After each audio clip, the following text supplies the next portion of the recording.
And today on the Tailgate with Mr. X2, we're going to talk about what is, in my honest opinion, one of the quintessential American fighting weapons. And that would be a Tomahawk. There you go. This one is made by RMJ Tactical, designed by Ryan M. Johnson. I saw it on an episode of the History Channel's Axes. I'll take a picture of this so you can look at this at your leisure. Tons of great content. I love it. Not all axes are tomahawks, but all tomahawks are axes. I'm going to read something to you. Bear with me. What sets the Shrike apart from other tools is the insulated rubber over-molded handle. The advantage of such a design is not only a great grip, but vibration reduction and the fact that the handle is insulated.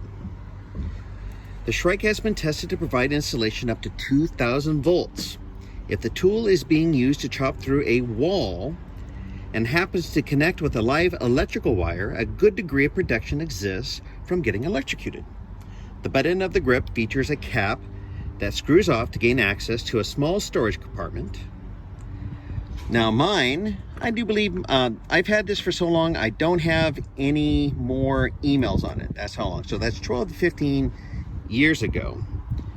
Now mine has a sharpening stone. The new ones have a metal file, and we'll go over that later on. The axe features a tungsten Cerakote finish for corrosion wear resistance and a low visibility look. Included is the sharpening stone. Okay.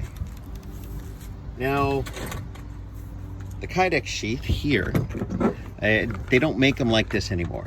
They look different. They don't have this large portion here. You could get the MOC straps and put them on here, attach them to a belt.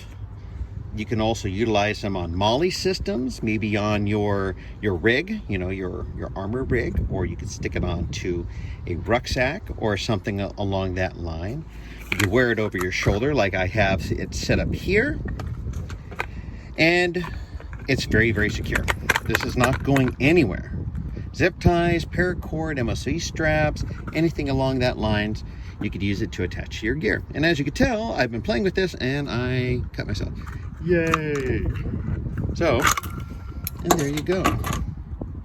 Let's take a look at this. There is the Angry Steve. This is number 388 out of I don't know how much. Now this is the overmolded. The tang goes all the way here except for the last part where the compartment is. We'll see that this steel, I do believe it's steel. It looks like steel. It talks to me like steel. This comes off. And 5 minutes later, no, not that bad. There is the file. Now, what I'm getting out of it, they went over to a metal file. Why is that? Probably because eventually this will break. It is a stone after all. So they went to a metal file so you can sharpen your tomahawk in the field. Now, in the video, I saw Mr. Ryan Johnson out in an auto yard just ripping a car apart with this thing. Maybe not this one in particular, but you know what I'm talking about. The spike was used to take out the tires. The axe head was used to take out all the safety glass. He went on top of the vehicle and used this thing like a can opener. He just ripped it open. He also utilized this and this to basically rip out the key, you know, the lock on the door. He just ripped it out with this. So this is incredibly versatile. Now, when Mr. Johnson is talking to people in the military, you know, he listens to them. So this is also resilient enough to punch through cinder block. So if a sniper or anyone needs to make a firing port, they just beat the crud out of it, knock a hole into the cinder block. And as you can tell from what I was reading to you earlier, you can bash your way through a door or a wall with this to gain access. And you have a reasonable expectation, if you hit anything of a live wire, that you won't get electrocuted. So what do you think? It's pretty cool. And of course, I have the over-the-shoulder carry. Now, they are affiliated with Chattanooga Leather Works. Chattanooga Leather makes beautiful sheaths. And one day, I saw this. I was like, holy smokes. This is baldric carry.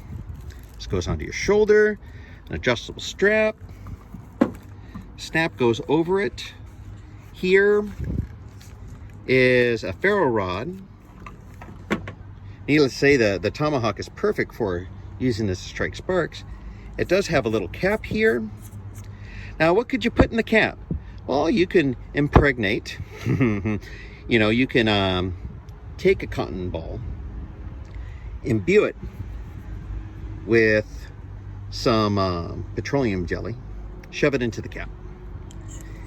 Pull that out, separate it, and use it to take a strike.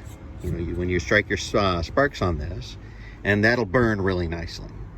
And that goes into the side right here.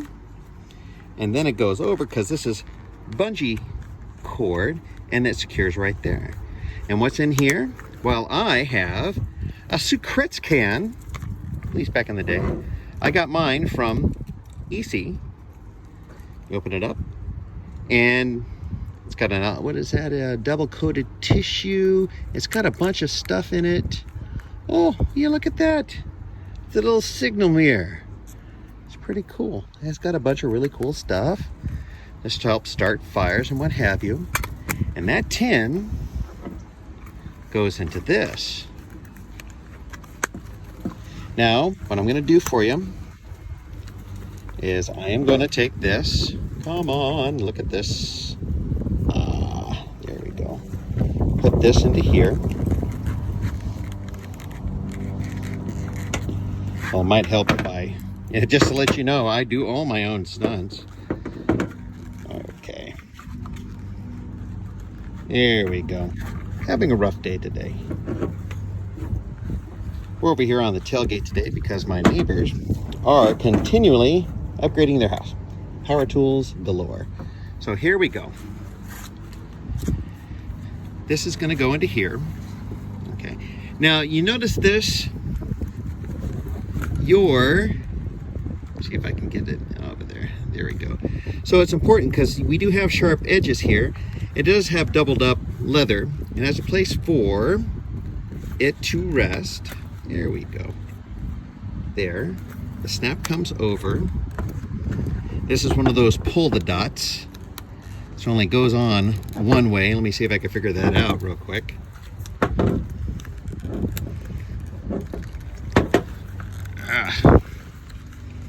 Why is this not working? There. Well, there you go. So it goes down from here to here, and then you pull it from here. So snap, snap. And that's really good. And it would go over your shoulder, the baldric carry system. And you can go and have your bushcrafting fantasy vacation out there in the woods with your Shrike. But wait. Also, from Chattanooga Leather, you have this.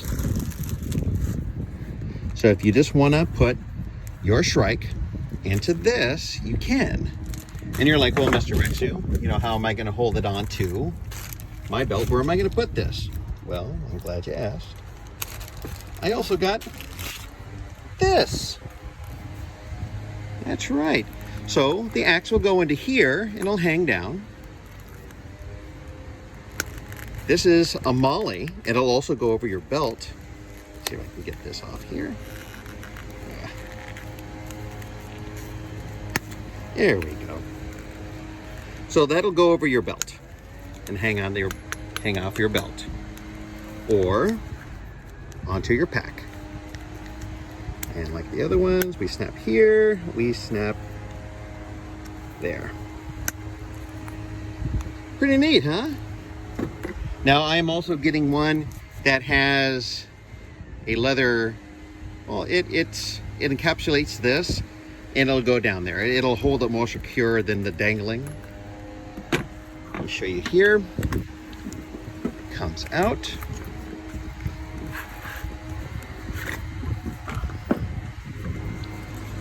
This comes over here. And let's see.